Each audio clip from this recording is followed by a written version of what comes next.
State government has violated the Forest Conservation Act for destroying 250 hectares of forest land for Marwari settlement of the forest. What's your reaction on this? I want to ask the NGT, would they have said the same thing if we were settling BSF? I would like to tell the same thing to NGT. Would they have reacted the same way if we were settling in people from different parts for a larger project? Many projects have come out. Many projects were given to make a dam in Hatay Kotar side. At that time, did they react? Why is it that some people only react when our brothers and sisters are being settled? There was a proposal to demarcate 2,700 square acres of land to set up a BSF firing range. Why did not the NGT object then? So, it is very clear, जब BSF के लिए करते तो उनको problem नहीं होता है, जब हमारे ब्रू के लिए करते तो उनको प्रॉब्लम होता है. BSF फायरिंग रेंज के तो उन्होंने क्यों नहीं ऑब्जेक्ट किया उस समय? तो ये जो पिक एंड चूज है, सिलेक्टिव है, इसके बारे में हमको विचार करना पड़ेगा और स्टेट गवर्नमेंट को रिस्पॉन्ड करना है. स्टेट गवर्नमेंट रिस्पॉन्ड करेगा, लेकिन हमारे ब्रू को गवर्नमेंट ऑफ इंडिया ने आश्वासन दिया था. अगर एनजीटी गवर्नमेंट ऑफ इंडिया के आश्वासन के खिलाफ जाता है तो गवर्नमेंट ऑफ इंडिया को तब बताना चाहिए कि कहाँ में. अगरतला में बहुत जगह है, अगरतला में सेटल कर दो. एडीसी में बहुत जगह है, we are ready to give land. ADC में हम लोग जमीन देने के लिए तैयार है. बात करो, हम दे देंगे जमीन, लेकिन हमसे कंसल्ट भी तो किया जाए. नोबडी इज कंसल्टेड अस. हम रेडी हैं. और ये जो एनजीटी का क्वेश्चन है वो स्टेट गवर्नमेंट को रिस्पॉन्ड करना चाहिए. White paper will be released. Yes. It is yet to be done. No, it is being done. On the 24th, we have the council sitting. In fact, it's a very good question. 24 तारीख को हमारा first council session होगा. उस time हम लोग white paper present करेंगे कि कितना रुपया हमारे पास आया है, कितना रुपया कौन से डिपार्टमेंट से आता है, ओएनजीसी से कितना आता है, एक्साइज से कितना आता है, फॉरेस्ट से कितना आता है, कितना रुपया हम खर्च करते हैं फॉर सैलरीज, कितना रुपया जाता है एजुकेशन में, कितना रुपया जाता है सोशल वेलफेयर में, फिशरीज में. ये पूरा हम लोग काउंसिल सेशन में प्रेजेंट करेंगे. उसके बाद ये पब्लिक डॉक्यूमेंट होगा. आप अपने न्यूज़पेपर में, अपने मीडिया हाउस में बड़ा बड़ा करके देखिए, क्योंकि सबसे इम्पोर्टेंट चीज़ है आज के दिन 80 to 85% जो पैसा आता है वो सैलरी में चला जाता है. और ये हमारा दुर्भाग्य है कि हमने बिल्डिंग्स बनाया है लेकिन बिल्डिंग्स को मेंटेन नहीं किया. एडीसी ने डिपार्टमेंट्स बनाया है लेकिन डिपार्टमेंट से पैसा नहीं है. और हम कहते हैं कि हमने इतना दिया है. आज एडीसी में हमने सिर्फ 5 या 6 हज़ार लोगों को नौकरी दिया है और थोड़ा अमीर बनाया है, और 9 लाख लोग जो उसके बाहर है उनको हमने कोई सुविधा नहीं दिया. सो 24 तारीख को सेशन में, जब सेशन शुरू होगा, our chairman is here, we will present this white paper so that even the media knows. आप लोग बड़ा बड़ा करके छापिए, क्योंकि पब्लिक को मालूम होना चाहिए कि रुपया कहाँ जा रहा है. कितना आ चुका है और कहाँ कहाँ डिस्ट्रीब्यूट हुआ है? अभी किरंगवार में आज शाम तक डिस्ट्रीब्यूट होगा. टाकरजला में हुआ है, टाकरजला में 2 जगह में हुआ है,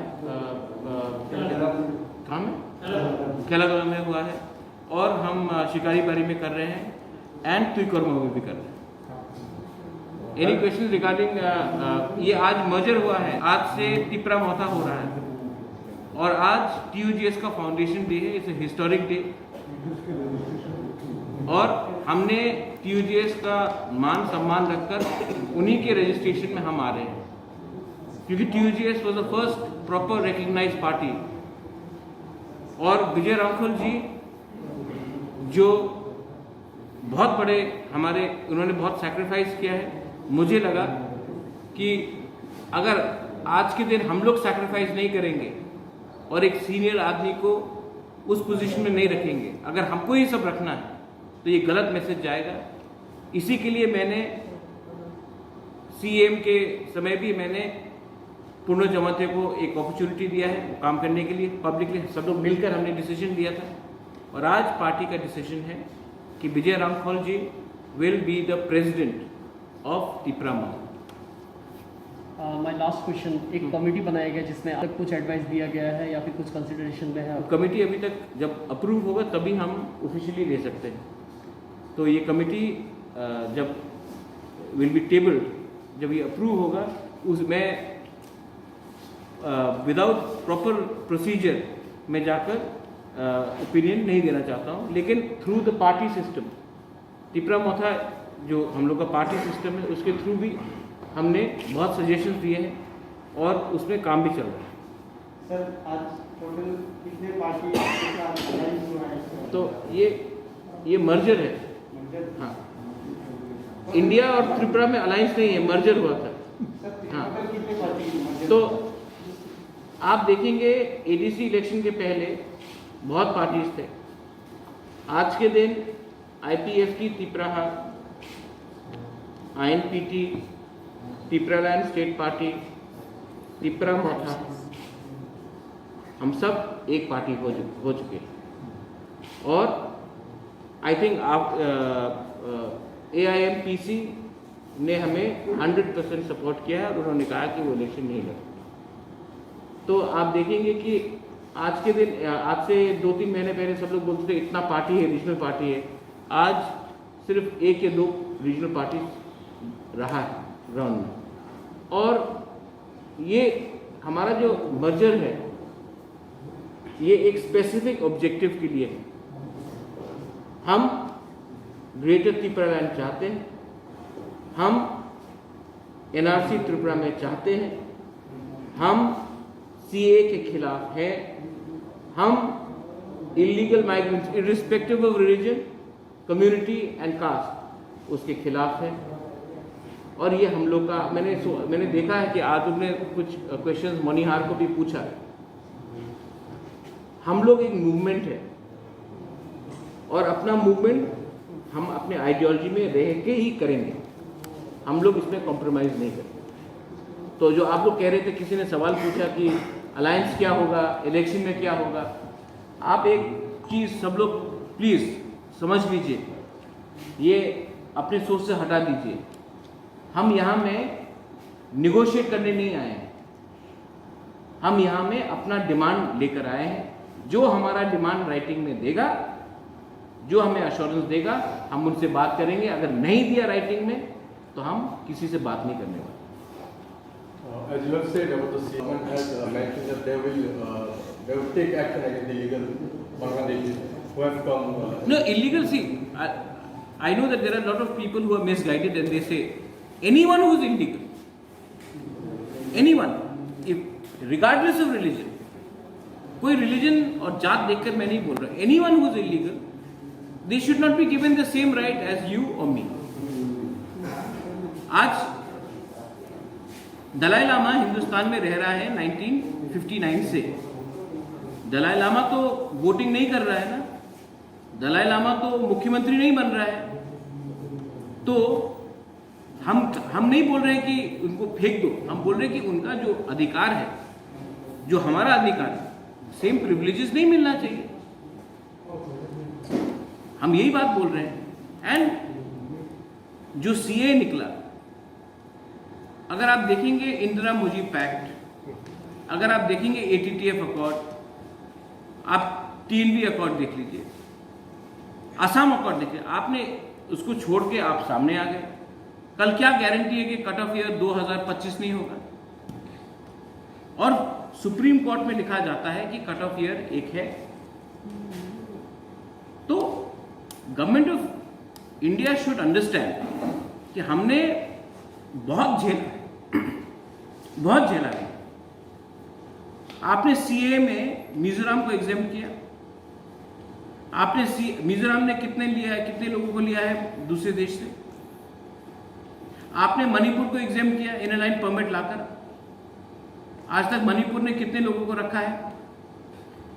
आपने अरुणाचल को एग्जाम किया, नागालैंड को एग्जाम किया, और जो स्टेट, जो राज्य जिसने पहले से इतने लोगों को लिया है आपने उनको बोला वापस रखो, ये तो अन्याय है ना। आप उनको भी बोले रखने के लिए दूसरे स्टेट्स को। तो गवर्नमेंट किस आधार में चूज करती है कि ये ठीक है और इनको रखना चाहिए, इनको नहीं रखना चाहिए?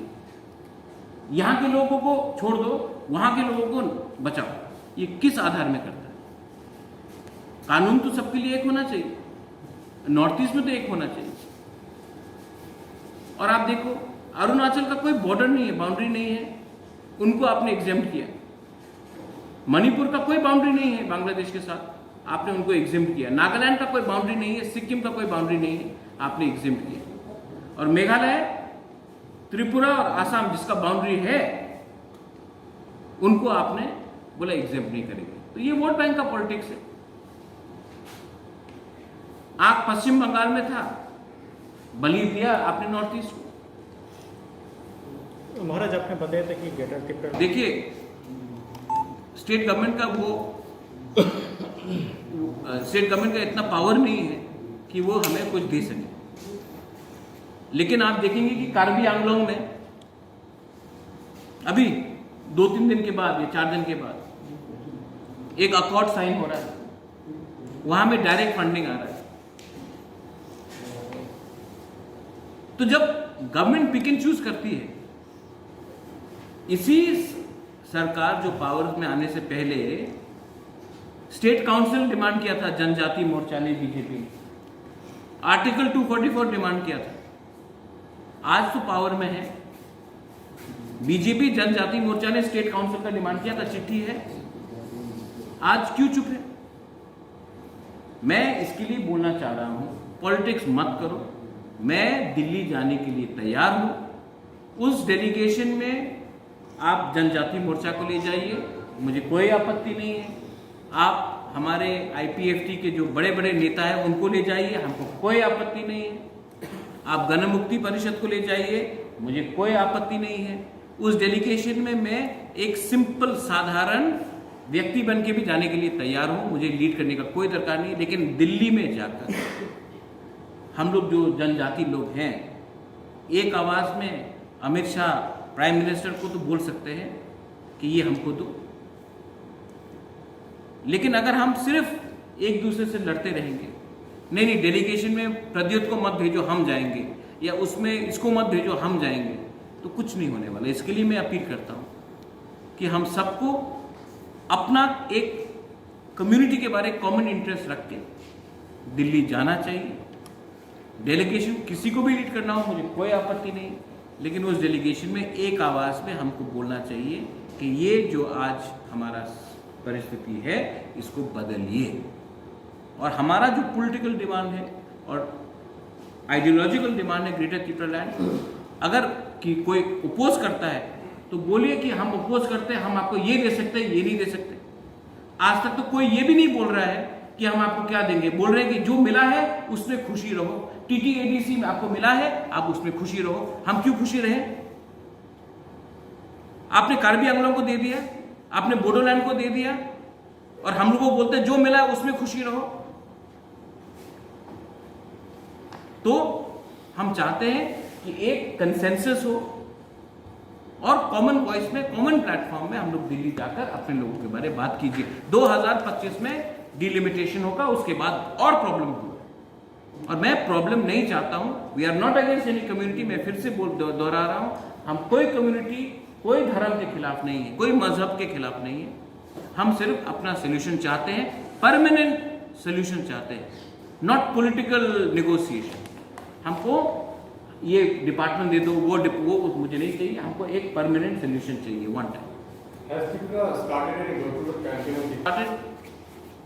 Whispering campaign, but because this corona lockdown was there, that's why उस time I have created TWF, Tripura Women's Federation, YTF, Youth Tripura Federation, and now the senior committee is come, and by the 18th to 20th, once this corona का ये कम होता है, हम लोग door to door seminars, मैं खुद हर district में जाके मैं खुद अपने वर्कर्स को एड्रेस कराऊंगा, उनको क्लासेस दूंगा, हमारा आइडियोलॉजी क्या है, हम किसी के खिलाफ नहीं है, हम लोग शांति से, I don't believe in violence, मैं नहीं चाहता हूँ कि किसी मारपीट हो, दंगा हो, झगड़ा हो। मैं शांति से अपना आइडियोलॉजी स्प्रेड करना चाहता हूँ और मैं बोलना चाहता हूँ कि एक दूसरे से लड़के, एक कम्युनिटी दूसरी कम्युनिटी से लड़के किसी को फायदा नहीं होगा। हमको बात दिल्ली में करना है, गांव में एक दूसरे को मार के झगड़ा करके कुछ नहीं मिलेगा।